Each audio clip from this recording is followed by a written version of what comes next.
அச்சம் தவிர்த்து நெஞ்சை நிமிர்த்து சிம்மத்திற்கு நாம் சொல்லக்கூடியது முதல் இன்கிரீடியன்ட் என்ன தேவை அப்படின்னா சகிப்புத்தன்மை தேவை நமக்கு. ஆனால் யதார்த்தம்னு ஒன்று இருக்குது, அது பேர் ரியாலிட்டி. அதை விட்டு நம்ம ரொம்ப தூரம் விலக முடியாது. உண்மை என்றைக்கும் ஜெயிக்கும். சத்தியம் வந்து நான் நல்லவனா இருக்கேன், எல்லாருக்கும் நான் நல்லவனா இருக்கேன்.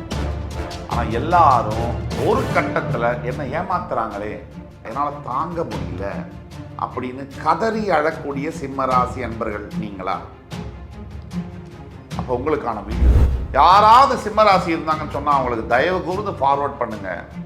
அவர்களுடைய வாழ்க்கையில மிகப்பெரிய மாற்றங்கள், நல்ல மாற்றங்கள்.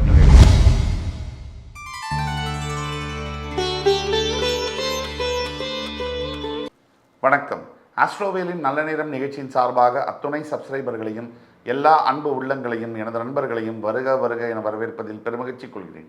வக்கரதுண்ட மகாகாய சூரியகோடி சமப்பிரபக அவிக்னம் குருமேதேவ சர்வகாரியேஷு சர்வதா. தென்னாட்டுடைய சிவனே போற்றி, என் நாட்டவர்க்கும் இறைவா போற்றி. அன்பர்களே நண்பர்களே, இந்த புத்தம் புதிய காணொலியில் உங்கள் அத்துணை பேரையும் சந்திப்பதில் மிக்க மகிழ்ச்சி கொள்கிறேன். இன்றைக்கி நம்ம பேச போகிறது ரொம்ப புத்தம் புதிய பரிமாணத்தில் உள்ள மிகப்பெரிய ஒரு வீடியோ. சிம்மராசி 30 ஆண்டுகளுக்கு பிறகு அச்சம் தவிர்த்து நெஞ்சை நிமிர்த்து சிம்மத்திற்கு நாம் சொல்லக்கூடியது. அதாவது கிட்டத்தட்ட மேஷராசியில் தன்னுடைய பயணத்தை ஆரம்பித்த சனி பகவான் மீனத்துக்கு பெயரவிருக்கிறார். இதை பற்றி நம்ம புத்தாண்டு ராசி பலன், சனி பயிற்சி பலன் எல்லாத்தையும் பேசியிருக்கோம். ஆனால் இதில் ஒரு டிஃப்ரெண்ட் டைமென்ஷனில் ரொம்ப மாறுபட்ட கோணத்தில் இதை பார்க்க போகிறோம். கிட்டத்தட்ட 3 தலைமுறைக்கு முன்னாடி மேஷராசிலிருந்து தன்னுடைய பயணத்தை ஆரம்பித்து 3 தலைமுறைகளுக்கு அப்புறமா மீனராசிக்கு வரவிருக்கின்ற சனி பகவான். நீங்கள் பார்த்தீங்கன்னா இந்த வீடியோவை பார்த்து கொண்டிருக்கிற பல அன்பர்கள் பிறந்திருக்க கூட மாட்டோம். நம்மெல்லாம் இல்லை பல அன்பர்கள் ஒரு பள்ளி படிப்பில் தான் இருந்திருப்பாங்க. இப்போ நான்லாம் பள்ளி படிப்பில் இருந்தேன்.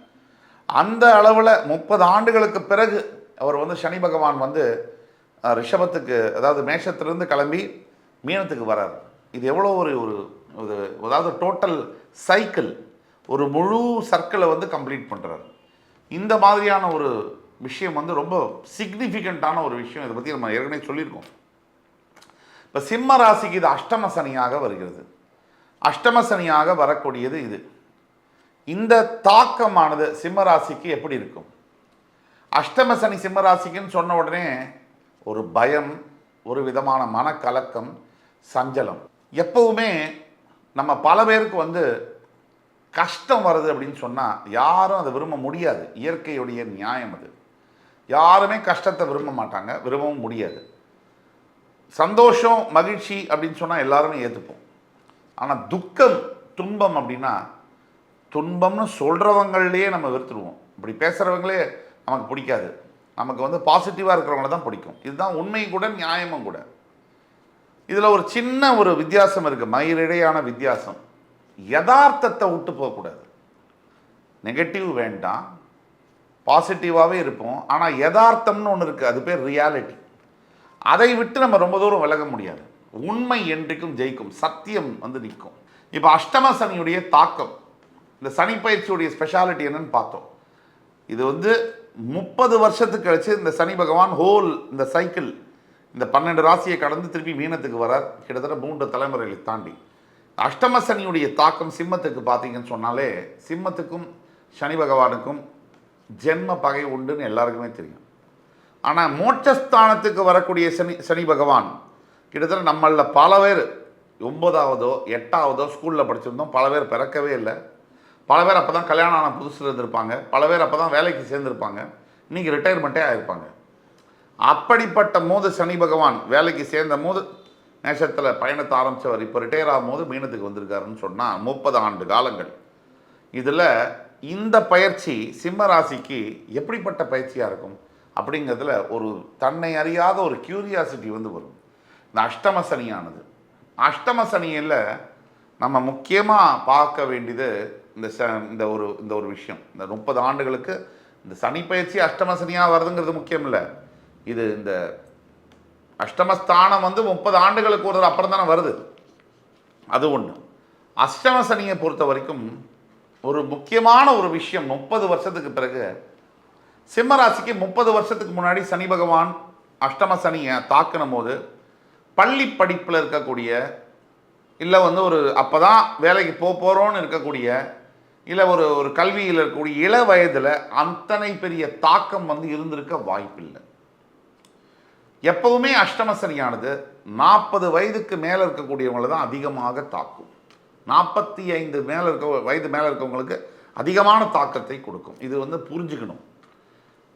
30 வயதுக்குள்ளே இருக்கிறவங்களுக்கு தாக்கம் என்பது கொஞ்சம் கம்மியாக இருக்கும். 30-35 வயசுக்குள்ளே இருக்கிறவங்களுக்கு அஷ்டம சனியுடைய தாக்கம் கொஞ்சம் கம்மியாக இருக்கும். ரொம்ப கம்மின்னு சொல்ல வரல. 25 வயசுலேருந்து 35 வயசுகளுக்கு ஒரு மாதிரியும், 35 முதல் 45 வயது வரை இருக்கவர்களுக்கு ஒரு மாதிரியும், 45லேருந்து 65 வயது வரை இருக்கிறவர்களுக்கு ஒரு மாதிரியுமான மாற்றி இருக்கும். பீக் ஆஃப் த கெரியர் அப்படின்னா 45 முதல் 65 வயசு வரை அந்த கெரியரை பீக்கில் போய் முடியக்கூடிய காலம். இந்த காலகட்டத்தில் இந்த அஷ்டமசனியுடைய தாக்கம் பொதுவாகவே நம்ம எல்லாருக்குமே இது ஏற்றுக்கொள்ள மனசே இருக்காது. எப்படி ஏற்றுக்க முடியும்? எல்லார் மனதிலையும் சிம்மராசி அன்பர்களுடைய மனதில் எழக்கூடிய ஒரு 3 கேள்விகளை பற்றி பேசுவோம். உங்கள் மனசு என்ன பேசுது, அதுக்கு உண்டான பதில், உங்கள் மனசு கேட்கக்கூடிய கேள்விகளுக்கு பதில் சொல்லுவோம். வெகுவாக லட்சக்கணக்கான சிம்மராசி அன்பர்களுடைய மனசில் கேட்கக்கூடிய முதல் கேள்வி, நான் நல்லவனாக இருக்கேன், எல்லாருக்கும் நான் நல்லவனாக இருக்கேன், ஆனால் எல்லாரும் ஒரு கட்டத்தில் என்னை ஏமாத்துறாங்களே, அதை என்னால் தாங்க முடியல, பொறுத்துக்க முடியல, நான் என்ன செய்வேன்? நான் கெடுதல் செய்யலை, ஆனால் என்ன ஏறி மிதிக்கிறாங்களே, என்னை மட்டும் ஏறி மிதிக்கிறாங்க, பணத்தாலே என்னை ஏமாத்துறாங்க, மனதால் ஏமாத்துறாங்க, என்னுடைய நம்பிக்கையை துரோகம் பண்ணுறாங்க. இது எப்படி என்னால் தாங்க முடியும்? தாங்கக்கூடிய சக்தி எனக்கு இல்லை. ஏன்னா நான் முழுசாக நம்பிட்டேன், முழுசாக 100% எனக்கு கொடுத்துட்டேன். அது காதலாக இருக்கட்டும், அது வேலை செய்யக்கூடிய இடமாக இருக்கட்டும். இப்போ காதல்னு எடுத்துக்கிறேன், முழுமையாக என்னை அர்ப்பணித்து விட்டேன். ஒரு பெண் என்னுடைய மனதில் காதல் மூலியமாக வந்தா, ஆனால் அவளுக்காக என் வாழ்க்கையை, ஏன் என்னுடைய பெற்றோர்களை கூட நான் 2ஆம் பட்சமாக நான் பார்த்தேன்.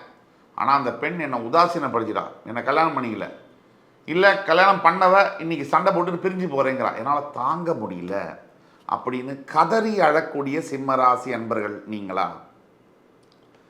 அப்போ உங்களுக்கான வீடியோ இது. இந்த வீடியோ ஃபுல்லாக பார்த்து ஃப்ரெண்ட்ஸ், ஃபேமிலிஸ் அண்ட் ரிலேட்டிவ்ஸில் யாராவது சிம்மராசி இருந்தாங்கன்னு சொன்னால் அவங்களுக்கு தயவு கூர்ந்து ஃபார்வர்ட் பண்ணுங்கள். அவருடைய வாழ்க்கையில் மிகப்பெரிய மாற்றங்கள், நல்ல மாற்றங்கள் நிகழும். இப்போது ஏன் இது எனக்கு நடக்குது? சிம்மராசி என்பவர்களுடைய கேள்வி. நான் நல்லது தான் நான் நினச்சேன், நல்லது தான் செஞ்சேன், ஆனால் எனக்கே இந்த துரோகம், எனக்கே இந்த இழப்பு, எனக்கே இந்த விட்டுட்டு போகிறாங்க காதலில், இல்லை மனைவி ஏன் என்னை விட்டுட்டு போகணும்? இந்த கேள்விக்கான பதில், எப்பவுமே ஒரு மனித பிறவியில் பிறப்பு முதல் இறப்பு வரை கால நிர்மாணங்கள் உண்டு.